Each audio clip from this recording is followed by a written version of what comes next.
Hey buddy, this is Colin and welcome back to the channel.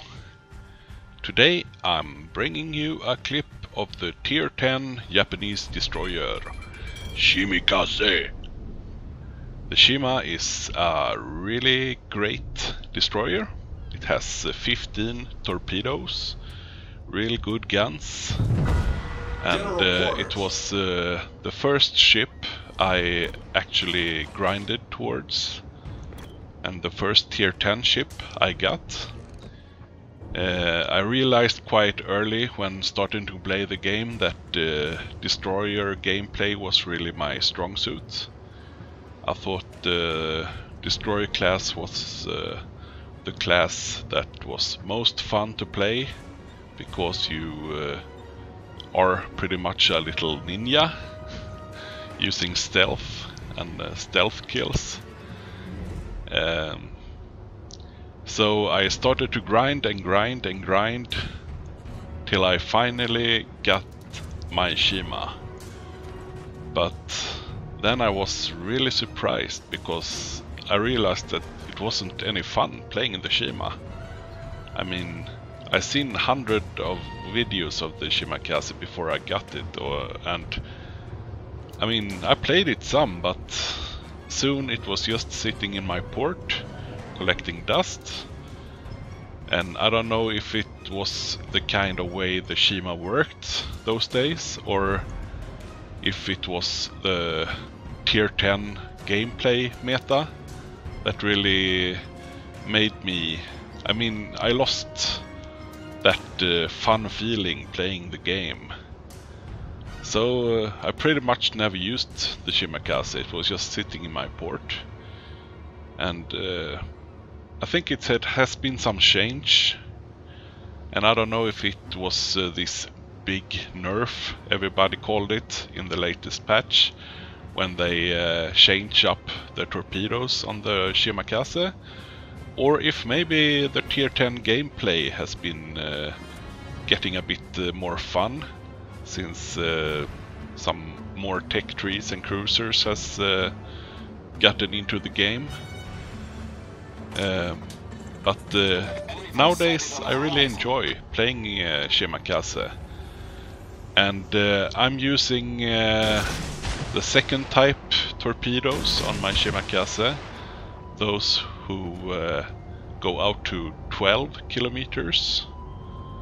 I was trying the F3 SAO torps at first, and I mean, those are really overpowered torps, but they give you a really narrow corridor for stealth torping. So you had to take extremely high risk, and if you succeeded, you were extremely high rewarded. But many games you would die because someone would pop radar at the wrong moment or something, and yeah, you would be fucked. So they were so situational, those torps. So I realized that these second versions are the best for me. I never really liked those long-range 20k torps, because that's really not the way I like to play my destroyers. As you may know if you watch my channel, I like to go pretty aggressive and like to go real close in for the kill. So those 20k torps are really good. And I don't have that, is it tier 4 captain skill with the tier 3, I think, with the torpedo speed. So I have the normal speed and 12k range. Now it seems like the majority of the enemy fleet has moved down to A, which is really pretty much you see in every match on this map. It doesn't really differ what kind of game mode it is. Fleets will always converge down at A, leaving the top half of the map totally empty. So I'm not choosing to hide behind the islands like the rest of the team. I really like to charge in and get really close to secure hits and kills. Now we have the regular line moving upwards and downwards with battleships and cruisers. So I'm trying to figure out which the best target is. And I'm looking at these turrets.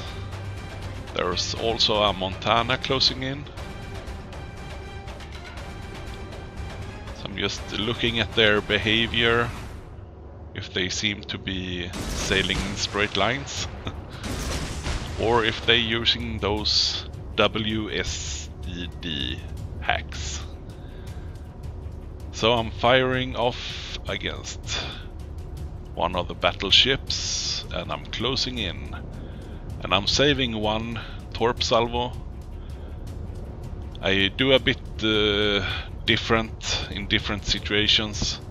Sometimes when I think I get rewarded for it, I would shoot off all three in a really big fan-like spread. But sometimes when I'm not really sure about the target, I don't want to waste all three salvos. Then I could maybe wait with one or two, so I can try on another target. So I get 3 hits on the turrets.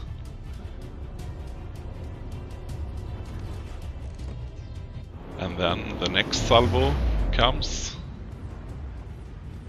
And for some reason he's just sitting there. And there's another hit and another flood. So, did he use his repair or didn't he?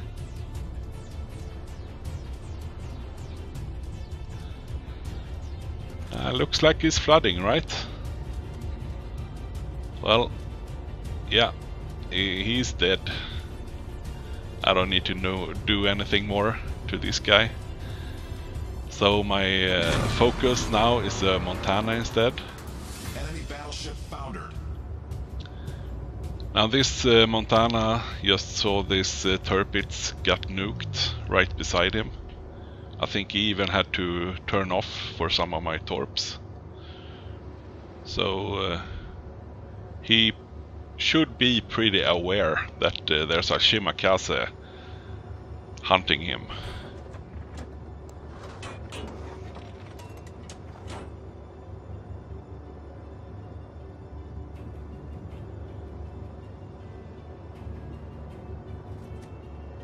Just need to have a look at that Fubuki, just check so he doesn't come too close and spot me. I play pretty aggressive and I am really overextended without any sort of backup here. So if anyone spots me for some reason when I'm here, I'm pretty much dead, because everybody would start shooting at me the instant they see me on the map. So you have to play a bit cautiously. At the same time you want to take some risks so you can get those juicy kills. Now I used all 3 spreads on that Montana, but we have to wait and see if they are efficient. This guy should really be aware of my presence, but they do look pretty nice. I really love this torp view you have in this game. I really love to see those torps just going into the target. It's just like that opening battle scene in that Pearl Harbor movie, when the guy sits on a little lift outside on the hull, painting the side of the ship, and you just see that torp coming into the harbor and hits the hull right under where he's sitting. It's a really nice effect. So I'm detected, And there's the Fubuki on really low health. So thank you for that kill. Enemy destroyer blown up. I have the tier 5 captain skill for concealment, so the detection range on my Shimakaze is 5.9 kilometers, I think. I also have the camo and those things, of course. So I know it was a really big discussion on the forums and such about the Shimakaze and all the high tier destroyer nerfs that came in the recent patch, but I don't really understand why people complained about the changes, because I think it has really made players understand how they should play the Shimakaze, and I think you're really starting to see people playing Shimakaze really efficiently and getting a lot of kills instead of all those long-range torp spammers that was there before. And this is a pretty nice strike. You must be thinking, oh shit. Yeah, there's no dodging those.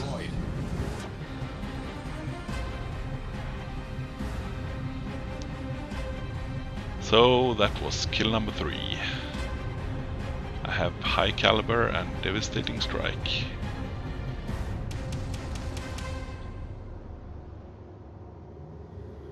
So now I'm starting to look after that Montana again, and there's an enemy SAO coming in. We have a couple of ship advantages of the enemy. We also are in their cap.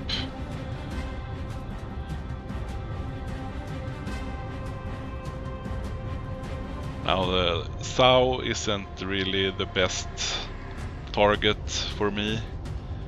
It's a really dangerous cruiser to fuck around with. It is really maneuverable, and if I somehow get detected, I'm gonna wish I didn't. So I'm hoping to be successful here. I have noticed that he has held his course and speed for quite a while now. He's starting to close into the cap where our friendly are capping. So I'm not really sure if he's gonna stay on course, and he's starting to turn in. So I'm hoping these torps are gonna be good. I'm holding on to the third torpedo launcher as I did before, because I don't wanna ruin using all 3.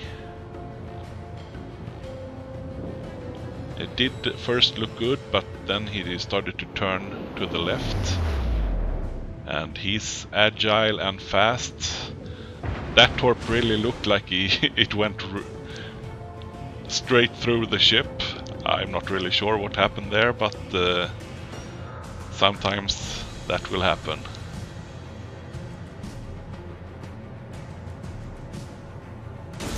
Now I see many players use widespread, and of course players can do whatever they want, but I have not really found any situation where I would ever use the widespread on any kind of destroyer. Maybe my Kamikaze, but that is low tier battleships I'm attacking, and I pretty much just always use and definitely if you're gonna attack someone at more than like 6-7k, because I mean the torpedoes spread out so big if you use the widespread that when they finally arrive at the ship, he can pretty much fit in between 2 torps lengthwise. So I'm not really a big fan. And I mean, if you would happen to be really close to a ship, not even then I would use widespread, because I mean, narrow spread is just so much more efficient.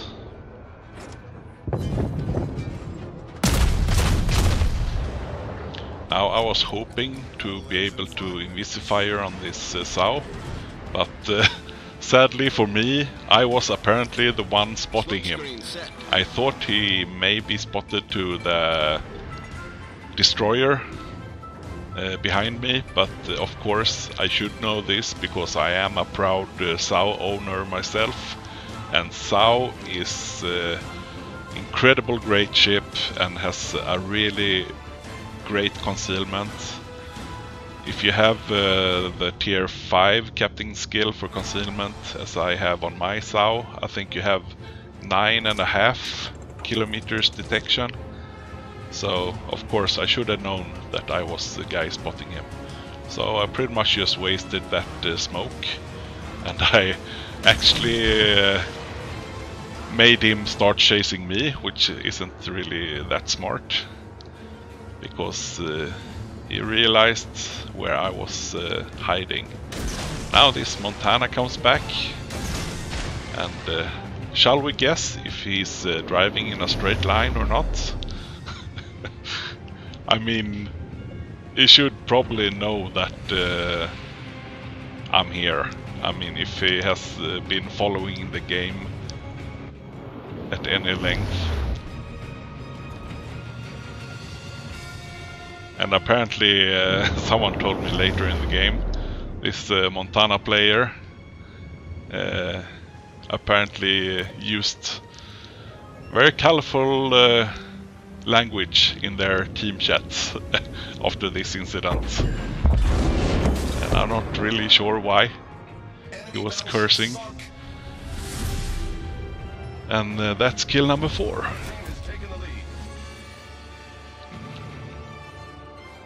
So now I have an enemy SAO, and I also have enemy Hindenburg, I think, up in the north. So I will try and see what I can do for the team here.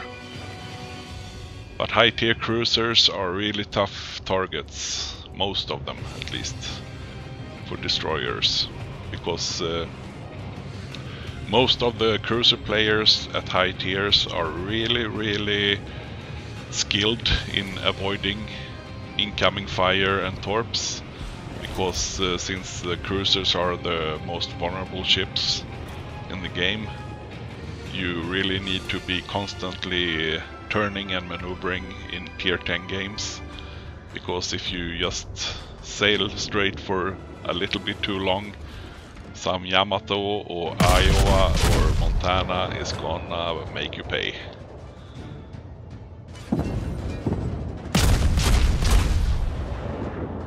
I was really close of getting the Kraken here, but my teammate really deserved that kill. I hadn't really done any big damages on that guy.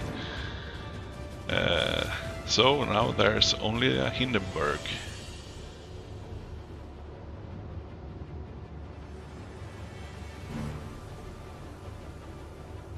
And even though the Hindenburg is a really great ship, this is gonna be a tough one. It's coming up on enemy Yamato, our Yamato. So it's not gonna last for so long.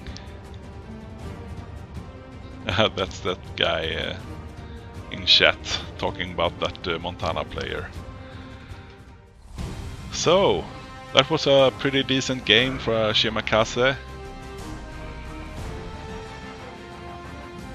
I think the matchmaker was pretty good here. And did some decent credits, some nice experience. Get 2 achievements, 4 kills, and 15 torpedo hits. Made number 1 in the team, 2,500 base XP. And did 2 230 damage. So pretty good game. So I want to thank you very much for watching this video. Please leave a like and share with some friends. And please subscribe if you want to see some more upcoming game content. Thank you very much. Have a good one. Goodbye.